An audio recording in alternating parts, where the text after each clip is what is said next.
tinha desligado. Economizando baterias. Deus abençoe. Senhora?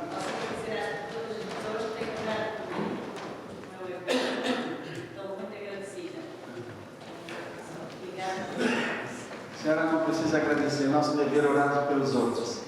Nós é que agradecemos a Deus por ver o que Ele tem feito na sua vida. A senhora de valor, serva fiel, que a senhora tem sido. Que Deus continue abençoando e renovando suas forças, viu? É uma alegria.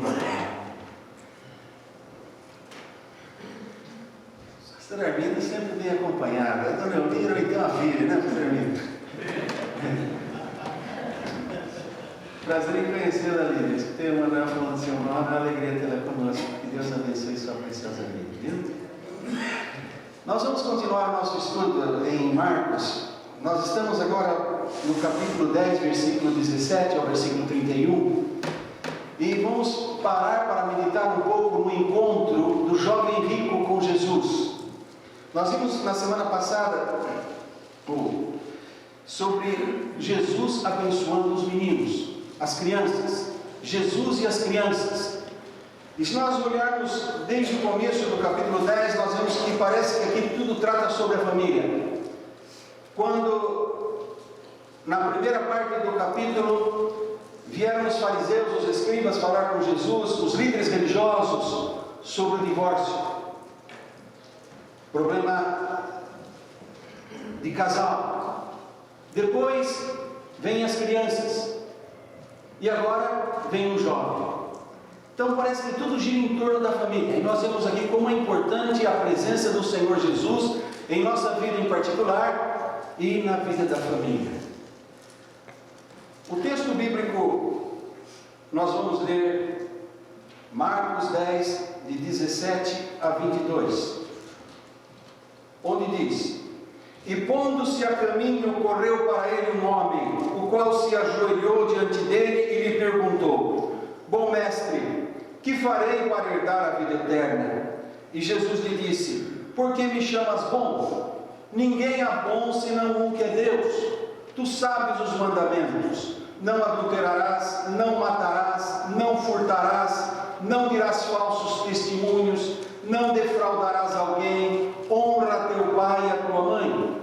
Ele, porém, respondendo, lhe disse: Mestre, tudo isso guardei desde a minha mocidade.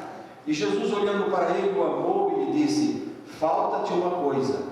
Vai, vende tudo quanto tens e dá-o aos pobres, e terás um tesouro no céu.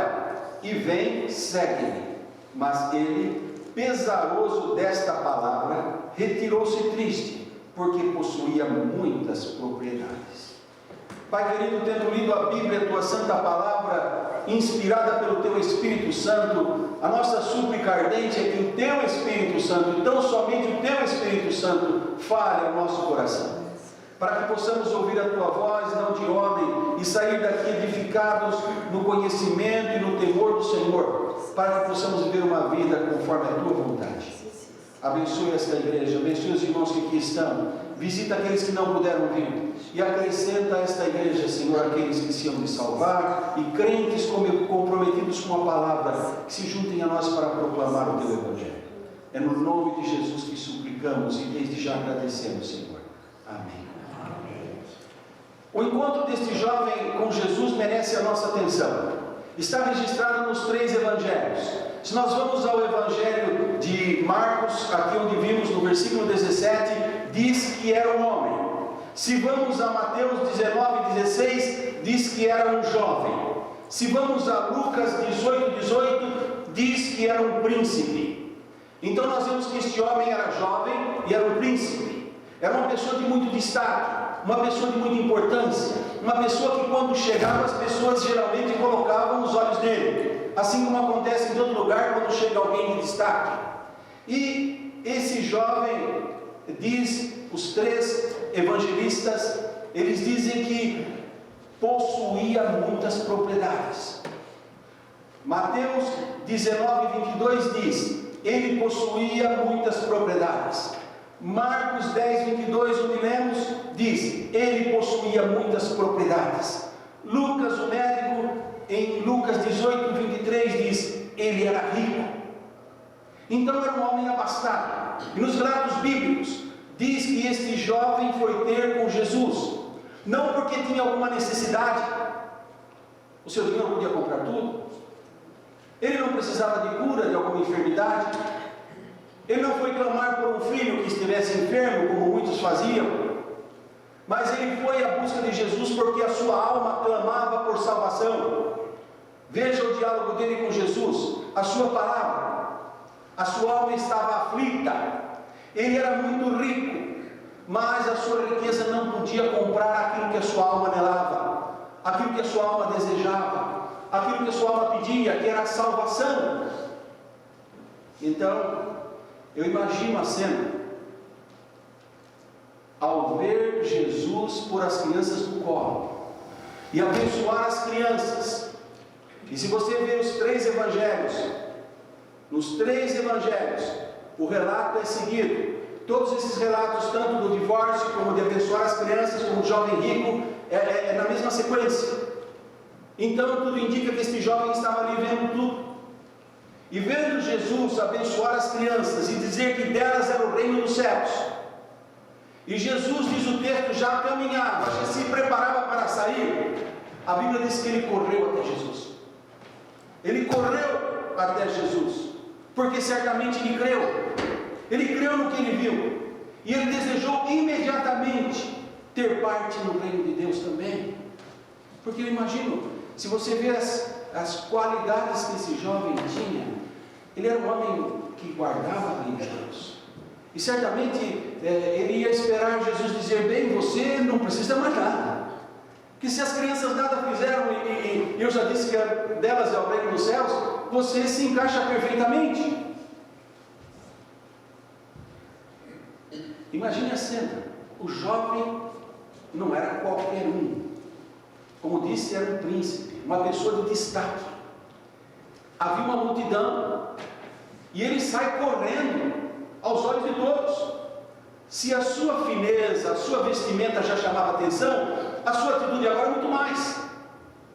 E não bastava correr até Jesus, a Bíblia diz que ele se ajoelhou diante de Jesus, ele se prostrou diante de Jesus, e como judeu ele sabia que não se dobra diante de homem, se ajoelhar diante de Deus. E a sua pergunta revela, ele fazendo isso à vista de todos, que o seu coração realmente desejava algo mais. Ele esqueceu quem ele era, esqueceu tudo, e ele se prostrou à vista de todos. Era sincero. E ele revelou que ele conhecia a lei de Deus. A sua palavra revelou também que ele guardava a lei de Deus, praticante. Mas também a sua palavra revela que ele não estava salvo. Porque quando Jesus perguntou se ele sabia os mandamentos, não perguntou, não, Jesus declarou, não é uma pergunta. O texto aqui diz, tu sabes os mandamentos, versículo 19, tu sabes. Jesus conhecia aquele jovem, conhecia o seu coração, via que ele era um homem religioso, e disse, tu sabes os mandamentos. Não adulterarás, não matarás, não furtarás, não dirás falsos testemunhos, não defraudarás alguém, honra teu pai e tua mãe. Ele respondendo disse, mestre, tudo o Senhor guarda. Jesus só não mencionou amar a teu Deus sobre todas as coisas, ao próximo como a ti mesmo. Mas aqueles que ele disse que guardavam, Jesus não desmentiu. Jesus podia muito bem dizer, não rapaz, você não guarda, porque Jesus sabia que ele conhecia os mandamentos. Se Jesus sabia, Jesus como Senhor podia saber também se ele guardava ou não. Então é prova que ele guardava, porque Jesus não o desmentiu. Agora, apesar de guardar, apesar de ser tão religioso, este jovem não estava salvo. Por quê? Porque ele perguntou a Jesus, que farei, que bem farei para herdar a vida eterna? Por que ele não estava salvo? Porque apesar de ele chegar e chamar Jesus de bom mestre, E Jesus lhe disse: não há ninguém bom senão Deus. É como se ele dissesse: você está ajoelhado diante de mim, você me chama de bom, você reconhece a minha divindade? Ou está só encenando? Jesus não disse que ele não era bom, ele disse: eu sou o bom pastor. Só que ele pôs uma pergunta agora na cabeça do rapaz: você sabe o que você está fazendo? Você me reconhece? E o rapaz reconhecia que Jesus era bom, mas não bom o suficiente. Não bom para ser o seu salvador, não bom para ser senhor da sua vida. E aqui está toda a diferença. Muitas pessoas gastam a vida nas igrejas, mas não colocam a sua vida na mão de Deus. Creem que tudo que Deus fala é bom, mas não para a minha vida. Isso é muito belo, mas não põe em prática. E Tiago diz: vocês se enganam a si mesmos, porque vocês ouvem e não praticam. E Jesus estava realmente checando o jovem nesse ponto, mostrando para ele que se ele cria que Jesus era quem Jesus disse ser, então ele tinha que ter uma posição mais comprometida com Deus do que essa. E aqui nós aprendemos aquilo que Jesus diz em Marcos 6, que nós já estudamos, que nem todos que correm para Deus, que correm para Cristo, que se ajoelham diante dele, estão salvos. Marcos 7,6 disse Jesus: este povo louva-me com os lábios, mas o seu coração está longe de mim. Assim como este jovem, muitos confiam na sua própria bondade, nos seus títulos, nas suas boas obras, na sua religião, mas o céu não se conquista com bom nome, não se conquista com títulos, não se conquista com religião, sejam batistas ou não. No céu só há lugar para quem crê em Jesus Cristo, porque Jesus disse, e ele não mente, ele diz: eu sou o caminho e a verdade. Ele é a verdade, ele não mente, e a vida. Ninguém vem ao Pai senão por mim. Não existem outros caminhos. Se houvessem outros caminhos, Deus, quando enviou Jesus, estaria complicando em vez de ajudar. Porque se houvesse outros caminhos, por que ele enviaria o seu filho para dizer que o seu filho é o único? Entende o raciocínio? Está difícil? Não. Ele mandou o seu filho porque realmente religiões já haviam demais. Sacrifícios os judeus faziam sempre de cordeiros, até que veio Jesus. E João Batista, em João 1,29, diz: eis aí o Cordeiro de Deus, Jesus Cristo, que tira o pecado do mundo. E esse jovem que era judeu, que conhecia a lei, ele conhecia também as profecias, mas o que ele precisava crer que aquele Messias era o Messias prometido da palavra de Deus. A prova está que, mesmo guardando a lei, ele não tinha certeza da salvação. Versículo 17: e lhe perguntou: que bem farei para herdar a vida eterna? A própria pergunta revela que o jovem pensava que precisava fazer algo para conquistar a vida eterna. Mas a Bíblia diz em Efésios capítulo 2, versículo 8 e 9, que esse não é o caminho da salvação, porque pela graça sois salvos, por meio da fé. Isto não vem de vós, quer dizer, não é nada que vocês possam fazer, é um dom de Deus, é uma dádiva de Deus, é um presente de Deus. Não vem das obras, para que ninguém se glorie, para que ninguém chegue diante de Deus: Senhor, eu fiz, eu mereço. Não. A Bíblia diz que o servo fiel, depois de terem feito tudo, vocês devem dizer: que servo inútil que eu sou, porque eu só fiz o que devia. E servo bom e fiel entra no céu? Deus diz: servo bom e fiel, sobre o pouco foste fiel, sobre o muito te colocarei. Então isso é para mostrar que não deve haver vaidade, mas humildade. Por quê? Porque o Rei da Glória disse: aprendei de mim, porque eu sou manso e humilde de coração. Se o Rei da Glória é humilde e manso, como pode um cristão ser vaidoso e orgulhoso, ou confiar em suas obras? Por isso que a salvação é uma dádiva, é um presente, que a gente estende a mão e aceita. Ou então a gente é aquele orgulhoso que recebe o presente do amigo e diz: eu preciso comprar o mais caro agora para não ficar por baixo, porque senão ele vai ficar falando que ele me deu um presente melhor. Tem gente que faz isso, só que com Deus não funciona. Com Deus é com humildade, com amor que nós recebemos. Então Jesus, cheio de compaixão, toca no problema do jovem. O amor às coisas materiais. O amor às riquezas. Ele diz, versículo 21, falta-te uma coisa, vai, vende tudo quanto tens e dá-o aos pobres, e terás um tesouro no céu, e vem, segue-me. Então os ricos, os discípulos ficaram assustados, se vocês vão do versículo 23 em diante. Jesus diz, não, quem ama as riquezas. O problema não está na riqueza, está no amor a elas. E ter amor à riqueza pode ser até um pobre. Ele tem tão pouco, mas é tão miserável que não compartilha com o outro. Ele ama o que tem. Então não é pela quantidade, mas é pelo coração que a pessoa tem. O verso 22 diz que o jovem pesaroso retirou-se triste. Entretanto, uma coisa ele jamais iria esquecer. Aquilo que nós cantamos hoje. O olhar de Jesus. Ele jamais ia esquecer. Vocês lembram o hino que nós cantamos? A Bíblia diz, versículo 21, Jesus olhando para ele o amor. Aí está toda a diferença. Este versículo aqui faz toda a diferença. O amor de Deus. Deus via que o homem estava seguro nas suas obras, na sua religião, que a confiança dele não estava em Deus, estava naquilo que ele fazia.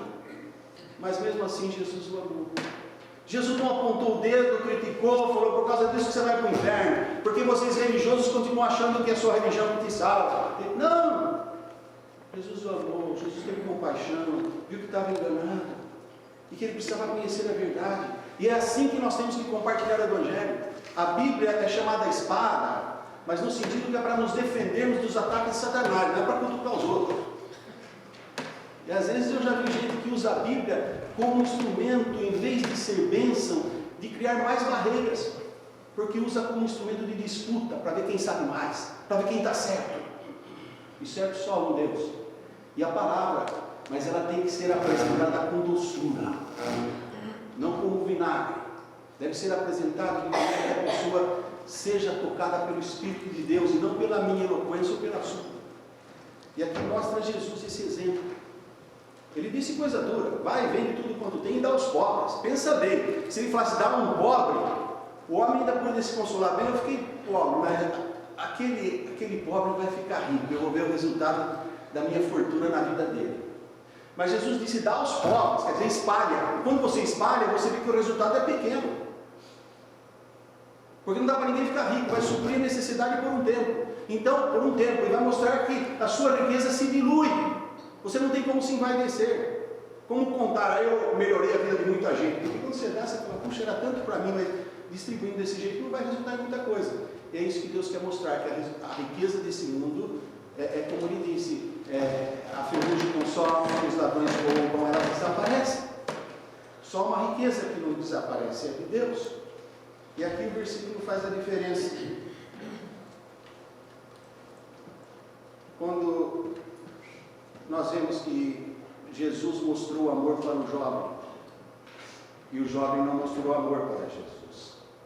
Se o jovem cresce que Jesus era bom, como ele disse, que Jesus era melhor que as suas riquezas, ele jamais teria se retirado triste.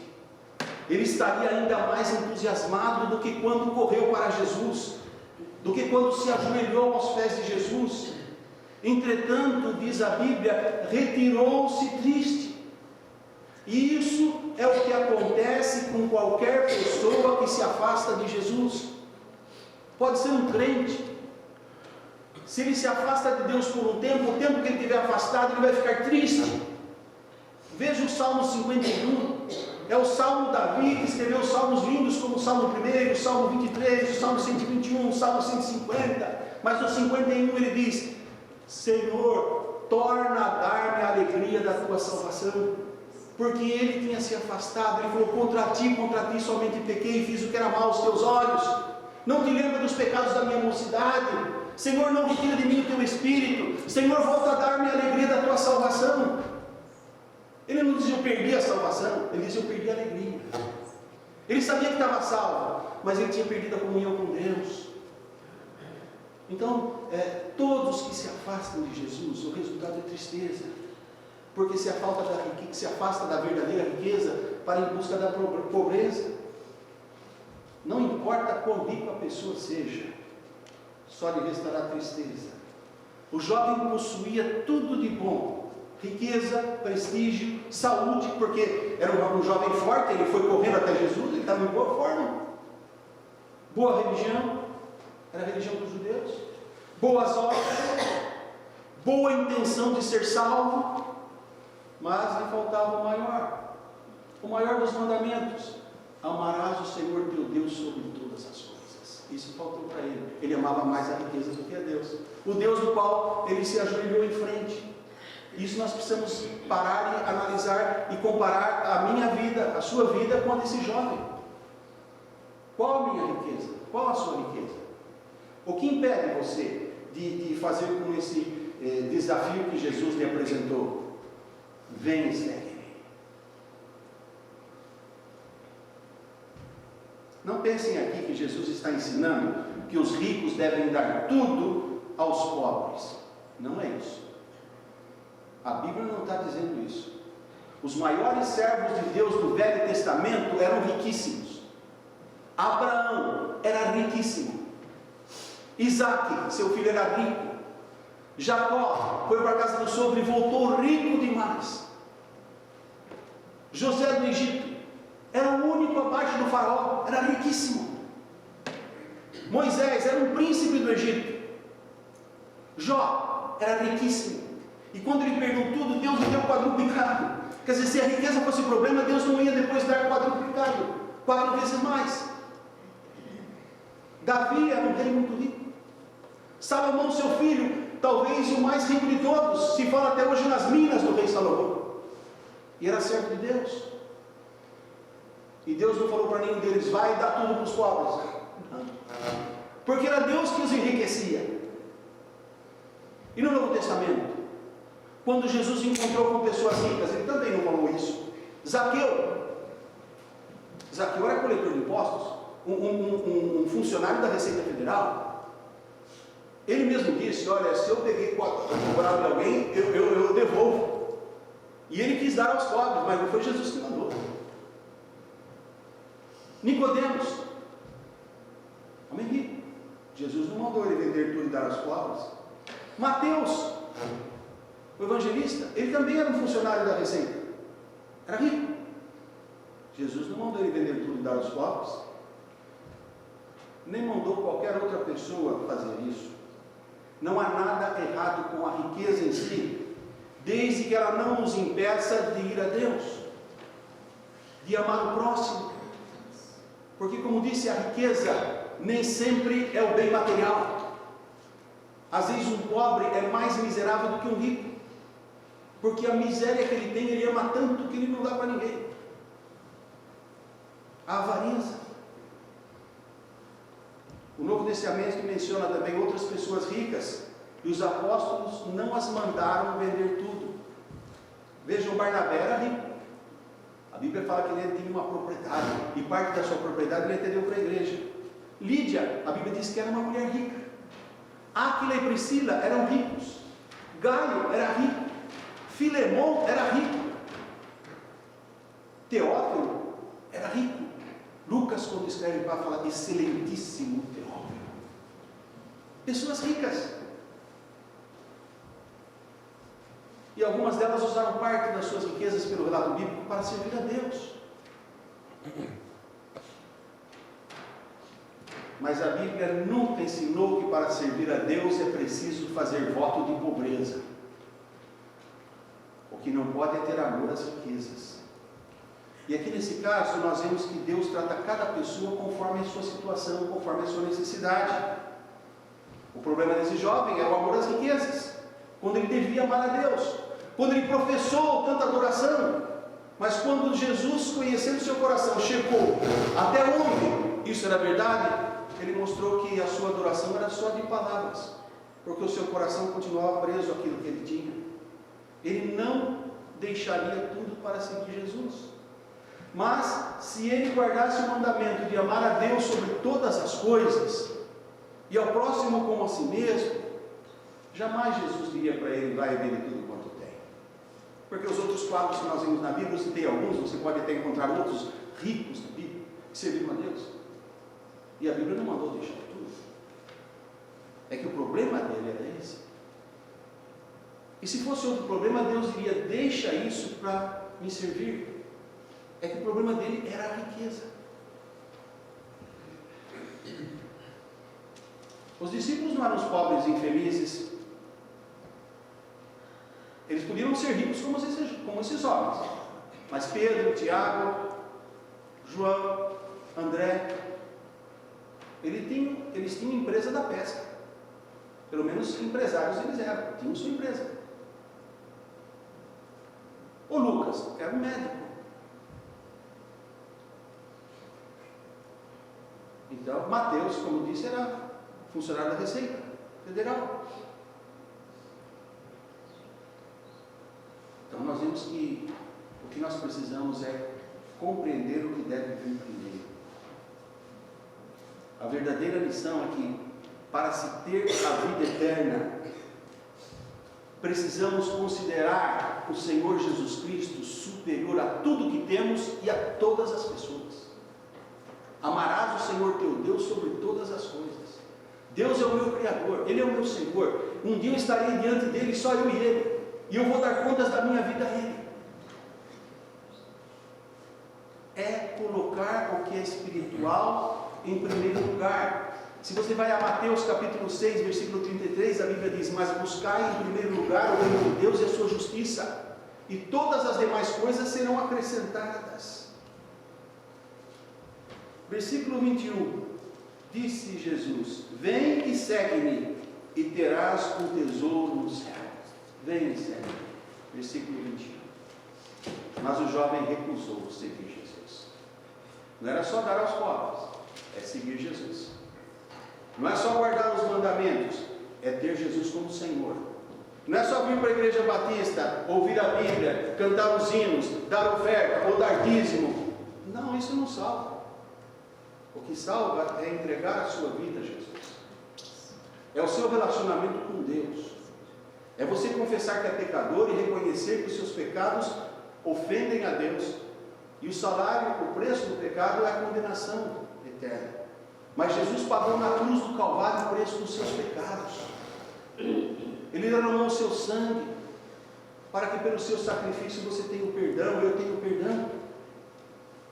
O jovem retirou-se triste porque possuía muitas propriedades, muitos tesouros. E Jesus lhe ofereceu o quê? Apenas um tesouro. Pensa bem. A lógica humana certamente fez o jovem pensar que isso não era um bom negócio. Afinal, ele tinha muitas propriedades. E Jesus lhe oferece uma em troca. Aquelas propriedades que ele tinha, ele podia ver com os olhos que a terra viria lhe comer. Mas aquela que Jesus disse estava no céu, um lugar que ele não sabe como era, nem como ir lá. E nem sabia quando ia poder pôr a mão naquilo. Aqui é que entra a fé. Hebreus capítulo 11 diz: porque a fé é o firme fundamento das coisas que se espera e a prova das que se não veem. E aqui era uma hora de fé.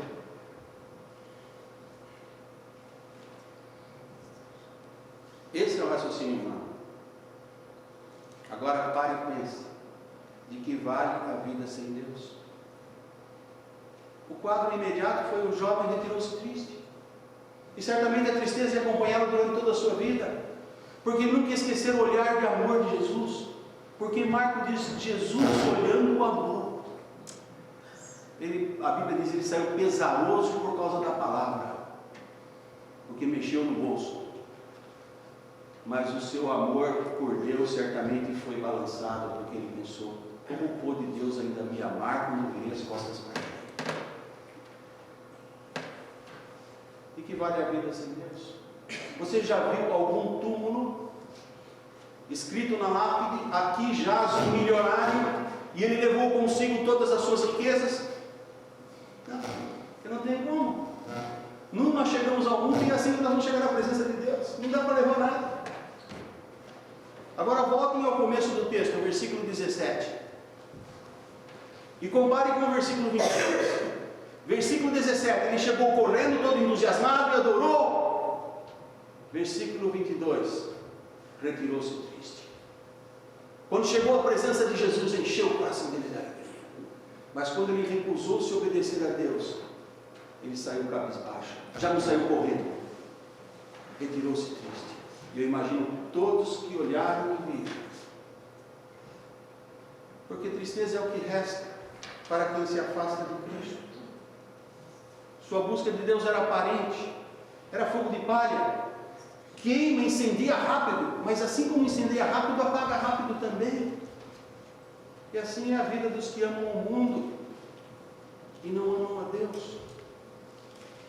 Quando digo amam o mundo, não estou falando só de gente que está lá no mundo, às vezes pessoas que estão dentro da igreja, das igrejas, são religiosos, porque esse moço era, mas o seu dia a dia era mais precioso para ele do que a sua comunhão com Deus. Prova está que quando ele foi desafiado a seguir-me, segue-me, disse Jesus, ele virou e foi para os lados. Ele fez a conversão ao contrário. Em vez de ele converter-se para o caminho de Deus, ele voltou para onde ele vinha. Conta-se a história de uns marinheiros escoceses que no dia de folga pegaram um barquinho e foram para a cidade. E lá se embriagaram até tardes horas da noite. Depois de estar bem bêbados, entraram no barquinho e começaram a remar, que volta para o navio. Às vezes é meio torto, porque estavam bem bêbados, mas está voltando para o navio. E quando chegou de manhã, viram que eles estavam remando e não tinham chegado no navio. Aí quando olharam para trás, viram que porque estavam bêbados, esqueceram de desamarrar o barco. Remaram tudo. Engraçado, né? Mas essa é a vida de muita gente que vive agarrada ao mundo. Rema, mas nunca chega à salvação. Faz de tudo, mas não chega a lugar nenhum, porque continua amarrado ao pecado, continua amarrado ao mundo. A Bíblia diz: conhecereis a verdade vos libertará.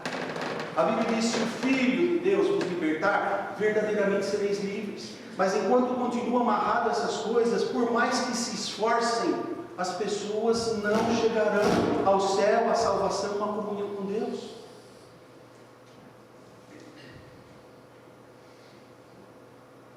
Não sei se essa é a sua situação, mas se essa é a sua situação, desamarra tudo que o prende, deixa tudo que impede e corre para Jesus. Faz como o jovem, se ajoelha diante dele, mas não porque você está pensando que Deus vai aprovar tudo o que você faz, mas porque Deus vai mostrar o que ainda não está bom e precisa melhorar, ou precisa corrigir, ou precisa deixar, e com um coração desejoso de andar com Ele. Você pode ser um salvo, um cristão, mas se há coisas que impedem sua comunhão com Deus, o seu crescimento espiritual será pequeno ou será nenhum. Como você espera chegar à presença do Senhor? Você não precisa ser como o jovem rico. Não precisa retirar-se triste. Você precisa deixar tudo que impede você andar com Deus.